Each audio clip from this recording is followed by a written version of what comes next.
Okay, students. Today our topic is plasma membrane. लोग इसके बीच में structure of the plasma membrane and its function of the plasma membrane, दो topic जो है सब टॉपिक इसमें कंप्लीट करेंगे। तो अगर हम स्ट्रक्चर की बात करते हैं तो जितने भी बायोलॉजिकल मेम्ब्रेन हैं, what does it mean biological membrane? Biological membrane, the plasma membrane, cell membrane which is present in all the living organism, whether they are plant, prokaryotic cell, eukaryotic cell, okay किसी भी प्रकार के हैं, animal cell है, उसके बीच में जो plasma membrane का जो जनरल स्ट्रक्चर है दैट रिमेन कॉमन, वो एक जैसा ही रहेगा। But there is a little bit difference in the composition. Composition का मतलब कि अगर प्लाज्मा मेम्ब्रेन, जैसे हम बताएंगे कि किस चीज की बनी हुई है, लिपिड्स, प्रोटीन, कार्बोहाइड्रेट्स, तो इनकी जो रेशो है that very in the different living organism. ये अलग अलग लिविंग ऑर्गेनिज्म या डिफरेंट काइंड्स के जो सेल्स होते हैं उसके बीच में ये कंपोजिशन जो है लिपिड्स की, प्रोटीन की, कार्बोहाइड्रेट्स की, जो मॉलिक्यूल उसके बीच में पाए जाते हैं, वो कंपोजिशन जो है वो वेरी करती है। तो let's start the structure of plasma membrane. जो प्लाज्मा मेम्ब्रेन है that is composed of mainly three structures. जो इसके बीच में मेन एलिमेंट जो है वो मेन पाए जाते हैं, क्या क्या है वो? लिपिड्स,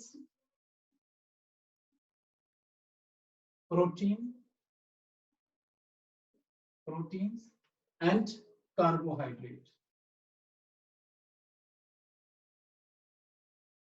लिपिड्स, प्रोटीन, मैं आपको सिंप्लीफाई करके जो है वो इनको बताता हूँ कि हमारी जो प्लाज्मा मेम्ब्रेन है उसकी जो कंपोजिशन है, उसके जो कंस्टिट्यूएंट्स है, वो तीन कंस्टिट्यूएंट्स, मेनली तीन कंस्टिट्यूएंट्स होते हैं, लिपिड्स, प्रोटीन एंड कार्बोहाइड्रेट्स। जो लिपिड्स होते हैं they are present in the form of phospholipid, phospholipids. इसका जो end phospholipids and it is present in the bilayer, दो layers। phospholipids का क्या मतलब हुआ कि जो लिपिड का मॉलिक्यूल है उसके साथ जो है वो दूसरी चीज क्या जुड़ी होती है? लिपिड का मॉलिक्यूल प्लस फास्फोरिक एसिड, तभी इसको फास्फोलिपिड बोला। जितने भी लिपिड के मॉलिक्यूल होंगे उनका स्ट्रक्चर इस प्रकार से होगा, लिपिड, फास्फोलिपिड्स के जो है वो लिपिड प्लस फास्फोरिक एसिड जो क्या बनाएंगे? फास्फोलिपिड्स की फॉर्म में पाए जाएंगे। इतना लग गया पता? ओके। दूसरे नंबर पे आता है प्रोटीन। जो प्रोटीन होते हैं वो लिपिड्स के बीच में, जैसे लिपिड्स की जो लेयर है उसके बीच में जगह जगह पर प्रोटीन जो है वो पाए जाते हैं, और ये प्रोटीन दो तरह के होते हैं, integral protein and peripheral protein.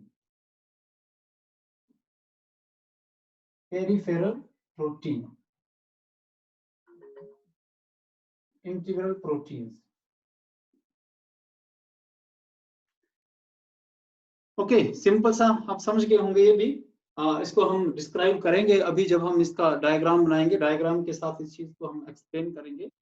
अब कार्बोहाइड्रेट्स, जो कार्बोहाइड्रेट्स होते हैं they are either present with the lipids और विद द प्रोटीन। जो कार्बोहाइड्रेट होते हैं या वो लिपिड्स के साथ जो है वो बॉन्ड बना करके रहते हैं या फिर वो प्रोटीन के साथ। तो उसी प्रकार से हम लोग उसको क्या बोलेंगे? Glycolipids and glycoprotein, glycolipid and glycoprotein. जो ग्लाइकोलिपिड और ग्लाइकोप्रोटीन है, these are present on the surface of the plasma membrane। ये प्लाज्मा मेम्ब्रेन के सरफेस के ऊपर ही पाए जाते हैं in the branched form। Okay, तो they are collectively known as, देते हैं कार्बोहाइड्रेट नहीं बोलेंगे इनको, कलेक्टिवली जो है वो ग्लाइकोकेलेक्स। इनके लिए जो कॉमन टर्म, दोनों के लिए कॉमन टर्म दी जाती है, दैट इज द ग्लाइकोकेलेक्स। ओके, तो थोड़ा सा लिपिड्स के बारे में, फास्फोलिपिड्स के बारे में थोड़ा सा यहीं पर बात करूंगा। पहले जो फास्फोलिपिड्स होते हैं, मैंने बोला कि लिपिड जो है वो फास्फोलिपिड्स की फॉर्म में पाए जाते हैं और ये बाइलेयर की फॉर्म में होते हैं। किस प्रकार से? जो फास्फोलिपिड्स के जो मॉलिक्यूल होता है इसका करैक्टर होता है it is amphipathic, amphipathic molecule. ये एम्फीपैथिक मॉलिक्यूल क्या होते हैं आप केमिस्ट्री में भी पढ़ेंगे। जो एम्फीपैथिक मॉलिक्यूल्स होते हैं ये बाइपोलर मॉलिक्यूल होते हैं। क्या? बाइपोलर मतलब ये सारे मॉलिक्यूल जो होंगे ये एक तरफ से जो है वो पोलर होंगे और दूसरा एंड जो है one and is polar and the another end of this molecule is the non polar. इस प्रकार के मॉलिक्यूल होते हैं, इनको हम एम्फीपैथिक मॉलिक्यूल कहते हैं। नाउ जब हम एक लिपिड मॉलिक्यूल का स्ट्रक्चर हम लोग बनाएंगे तो it is composed of a hydrophilic head and hydrophobic tell. ये हाइड्रोफिलिक, फिलिक का मतलब लव, फिलिक का मतलब लव, कि this side of this lipid molecule is attracted toward the water and this is the amphipathic tail. This is the hydrophobic, this is the hydrophobic tail. Phobic mean hate, ठीक है। it is not attracted, it is repelled by the water. ये पानी की तरफ को attract नहीं होगी, ये रिपल्शन शो करेगी पानी की तरफ को। तो इस प्रकार से ये जो मॉलिक्यूल हुआ इसका ये पोलर हेड और ये नॉन पोलर टेल, इस प्रकार के मॉलिक्यूल को एम्फीपैथिक मॉलिक्यूल बोलते हैं। ओके, जैसे कि हमने बोला कि ये फास्फोलिपिड्स के मॉलिक्यूल होते हैं that can have the two parts, head और टेल के बीच में हम लोग इसको बांट कर करते हैं। जो हेड होता है that is attracted toward the water, hydrophilic character, और जो टेल होती है ये फैटी गैस। अच्छा ये टेल क्या होती है थोड़ा समझिए। It is a saturated hydrocarbon की बनी हुई चेन्स होती हैं ये दो, इस चीज की सैचुरेटेड हाइड्रोकार्बन की बनी हुई टेल्स होती हैं, ठीक है। ये इस प्रकार से एक और ये दो, ठीक है, बहुत लंबे लंबे हाइड्रोकार्बन की बनी हुई टेल होती हैं। एक्चुअली इसका जब हम स्ट्रक्चर, वैसे तो नेक्स्ट चैप्टर के बीच में बायोमोलिक्यूल के बीच में हम लोग इसका स्ट्रक्चर जो है वो पढ़ेंगे डिटेल में, तब आपको ये मॉलिक्यूल कैसे बना होता है। ये 3 कार्बन कंपाउंड होता है जिसको हम ग्लिसरॉल बोलते हैं।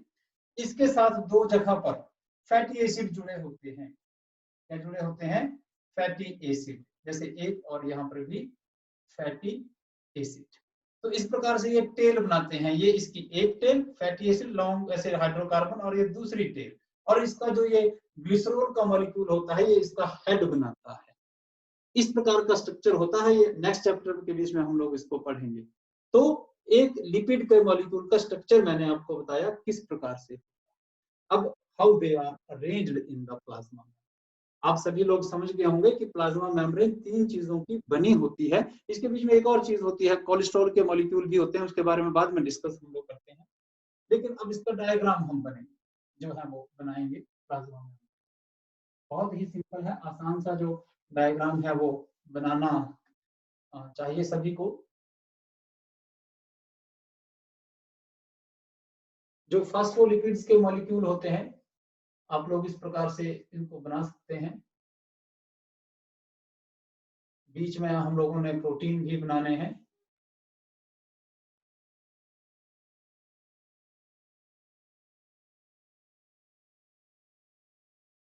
ऐसे, और वैसे ही नीचे की तरफ को भी आप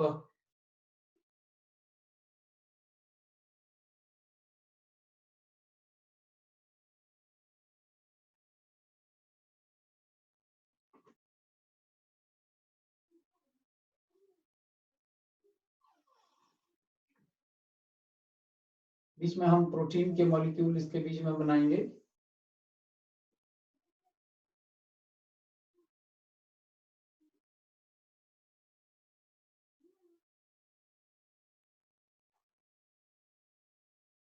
ओके,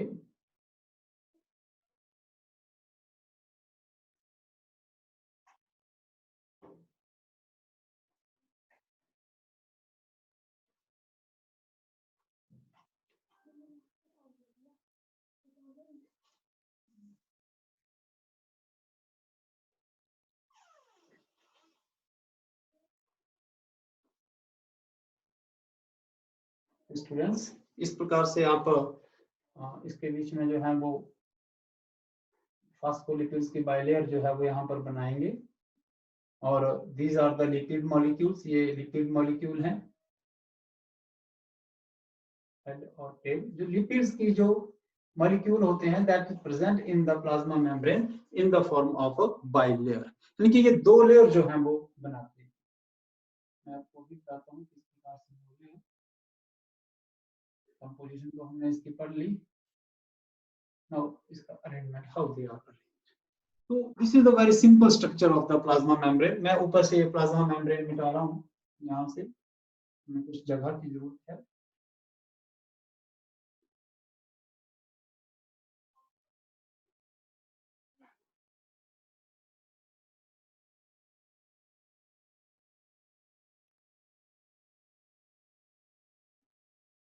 ओके, जो लिपिड्स के जो मॉलिक्यूल हैं that is present in the form of, मैं यहाँ पर लिपिड लिखता हूँ पहले, lipids in the presence of bilayer, they are present in bilayer. दो लेयर्स में प्रेजेंट होते हैं। This is the first layer, ये वाली जो है वो फर्स्ट, एक नाम दे रहा हूँ इसको, and this is the second layer. ये दो लेयर जो है वो लिपिड्स के मॉलिक्यूल की है। This is the head and these are the tail. इनकी अरेंजमेंट कुछ इस तरह से होती है, दो लेयर्स की जो अरेंजमेंट होती है वो कुछ इस तरह से होती है कि जो हेड होते हैं दे आर फेसिंग आउटवर्ड, वो दोनों लेयर्स में ही जो है वो बाहर की तरफ को जो है वो फेस करते हैं, एंड जो tails that faces toward each other, और जो टेल होती है वो एक दूसरे की तरफ को फेस करती है। इसका क्या जो है वो इसको फायदा मिलता है, इसका फायदा ये मिलता है कि जो water molecule it form a water resistant layers.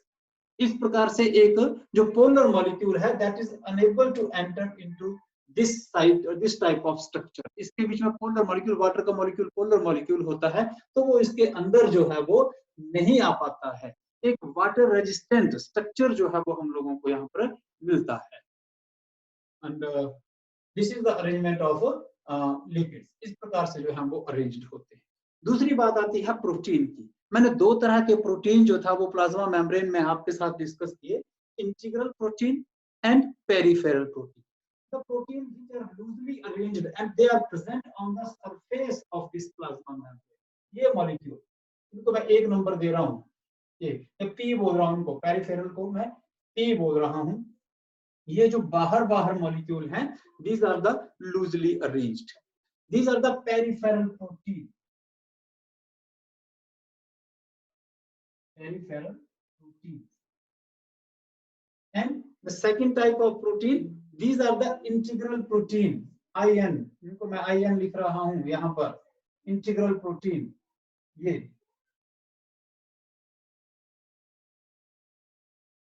these are the integral protein. These integral protein, they are the tightly bonded protein and they are inserted in the lipid bilayer layer. जो lipids की जो bilayer membrane होती हैं ये इतने बड़े होते हैं कि उसके बीच में पूरी तरह से धंसे होते हैं, उसको क्रॉस भी कर जाते हैं। Integral protein they are also carrier, carrier और टनल प्रोटीन, इनको टनल प्रोटीन भी कहा जाता है। ओके, तो ये दो तरह के प्रोटीन जो हैं वो इसके बीच में पाए जाते हैं जो हम लोगों ने पढ़े। अब तीसरी बारी आती है ग्लाइकोकेलेक्स की, ये जो कार्बोहाइड्रेट्स। तो उन कार्बोहाइड्रेट्स को जब हम बनाएंगे तो जैसे कि मैंने बोला they are present on the surface of the membrane. ये हाईली ब्रांच्ड स्ट्रक्चर आप इस प्रकार से जो है वो यहाँ पर बना सकते हैं। ये इधर ग्लाइकोप्रोटीन या ग्लाइकोलिपिड की फॉर्म में जो है वो यहाँ पर प्रेजेंट होते हैं।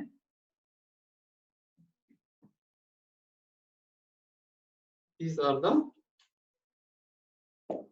glycocalyx.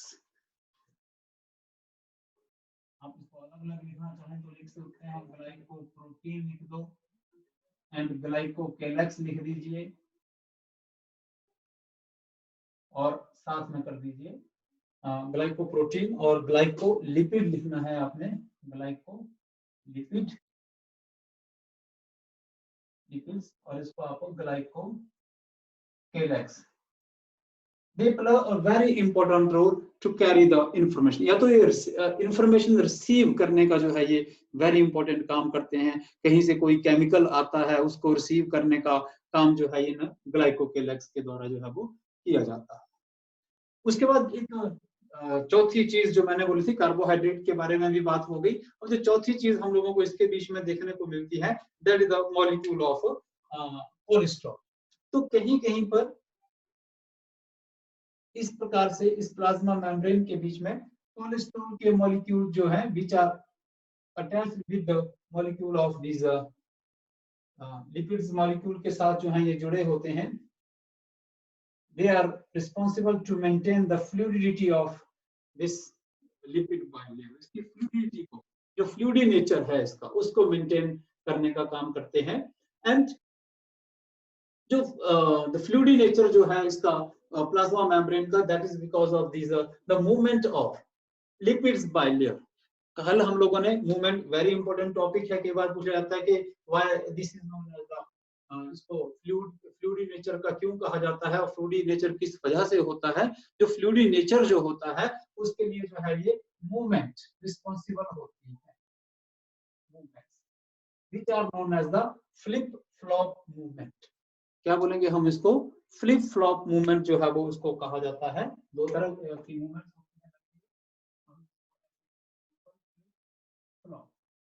क्या होती है ये मूवमेंट्स? जैसे ये मूवमेंट्स होती हैं ये with in the layer and in between the layers, कि विद इन द लेयर के एक लेयर के बीच में ही, जैसे ये लिपिड का मॉलिक्यूल है तीसरे नंबर पे, ये यहाँ पर आ जाएगा, अपनी पोजीशन चेंज करेगा, ये वाला जो है वो आगे चला जाएगा, ये वाला इसकी जगह पर इधर आ जाएगा। तो इस प्रकार से जो ये मूवमेंट इनके बीच में होती रहती है। और कई बार जो है ये एक लेयर से दूसरी लेयर के बीच में भी होती है। ये ऊपर एक लेयर वाला मॉलिक्यूल नीचे रहेगा, नीचे वाला मॉलिक्यूल जो है वो ऊपर चला जाएगा। तो these movements are known as the flip-flop movements. These movements they are responsible for the fluidy nature of this plasma membrane. ये इसके fluidy nature के लिए जो है वो responsible होते हैं। And these movements they are known as the flip-flop movements. Okay students, जो आपके जो NCERT की बुक में this structure of the plasma membrane is given by the Singer and Nicholson. जो दो साइंटिस्ट थे उन्होंने ये जो मॉडल है प्लाज्मा मेम्ब्रेन मॉडल, जिसको जो था वो डिस्क्राइब किया था, और वो साइंटिस्ट थे Singer and Nicolson. And this structure of the plasma membrane, जो उन्होंने स्ट्रक्चर दिया प्लाज्मा मेम्ब्रेन का, इसको जो एक्सप्लेन किया, that is known as fluid mosaic model of plasma membrane. Fluid mosaic model of a plasma membrane.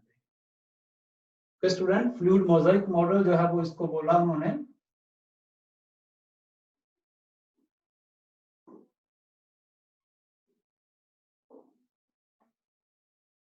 ये क्या बोलता है? फ्लूइड मोज़ाइक मॉडल जो है वो which is given by the Singer and Nicholson, it says that कि जो lipid molecules हैं they are to be equivalent to that of the sea, वो एक समुद्र के बराबर है।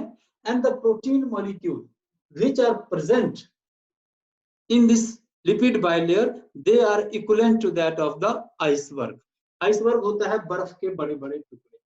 तो अगर ये समुद्र है, इस प्रकार से ये समुद्र हम लोग बनाते हैं, तो इसके बीच में ये क्या है?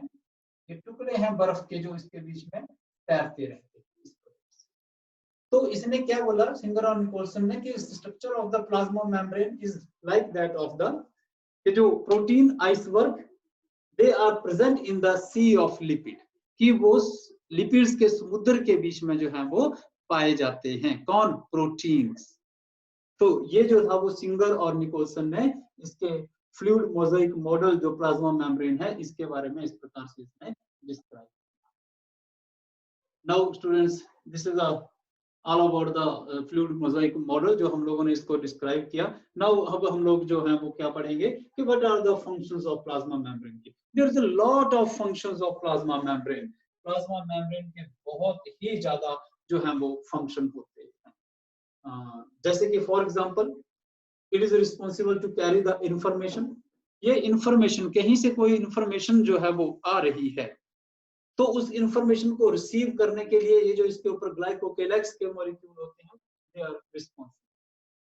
दे are responsible to control the inflow and outflow of the various kind of material through this plasma membrane. कि भाई साइटोप्लाज्म के बीच में क्या चीज अंदर आएगी, अंदर से क्या चीज जो है वो एक्स्ट्रा सेलुलर स्पेस के बीच में जाएगी, तो उस चीज को जो कंट्रोल करने का काम करता है वो कौन करती है? Plasma membrane. अब जैसे कि हम लोगों ने बोला कि कुछ एक मॉलिक्यूल्स होते हैं, दे आर ट्रांसपोर्टेड पैसिवली। दो तरह की मूवमेंट्स इसके बीच में हम लोगों को देखने को मिलती है, एक होती है एक्टिव मूवमेंट और एक होती है passive movement of these substances. तो जो पैसिव मूवमेंट्स होती हैं, क्या होता है कि जैसे इधर बहुत ज्यादा जो है वो मात्रा में कोई सब्सटेंस प्रेजेंट होता है, तो वो they move from their larger concentration to that of their lower concentrations without applying the energy, that is known as the passive transport। कि कई बार कुछ मटेरियल जो है वो बिना एनर्जी अप्लाई किए हुए जो है वो इस प्लाज्मा मेम्ब्रेन के यहाँ से वहां चले जाते हैं, इसको हम पैसिव मूवमेंट बोलते हैं। तो दूसरी तरह की मूवमेंट होती है एक्टिव मूवमेंट। कुछ ऐसे मॉलिक्यूल्स, पोलर मॉलिक्यूल जैसे हमने बोला, दे आर अनेबल टू, जो जो नहीं आ जा पाते हैं इधर, या कुछ एक सल्यूट सब्सटेंसेस होते हैं वो भी नहीं आ पाते हैं, तो उसके लिए जो टनल प्रोटीन है, टनल प्रोटीन या कैरियर प्रोटीन जिसको हम लोग बोलते हैं, they take part to carry such type of substances and by applying the energy. और दूसरी सबसे बड़ी बात कि ऐसे सब्सटेंसेस को इधर से उधर ले जाने के लिए एनर्जी की जरूरत पड़ती है। तो दो तरह की मूवमेंट, वैसे हम डिटेल में आगे चल के इसको पढ़ेंगे, तो दो तरह की जो मूवमेंट ऑफ दीज सब्सटेंसेस, ये भी प्लाज्मा मेम्ब्रेन के थ्रू होती है, पैसिव एंड एक्टिव। तो किसके द्वारा कंट्रोल की जाती है ये movements? By this plasma membrane. और जो प्लाज्मा मेम्ब्रेन है, that is responsible to provide the shape of the cell. जो सेल को जो शेप प्रोवाइड की जाती है, that is also because of this plasma membrane. ये प्लाज्मा मेम्ब्रेन के द्वारा ही जो है वो इसको शेप जो है वो दी जाती है। एंड साइटोस, वैसे हम बहुत ज्यादा फंक्शन जो है वो इसके पढ़ेंगे नेक्स्ट चैप्टर के बीच में, अभी ज्यादा प्लाज्मा आपको समझ में नहीं आएगा यहाँ पर।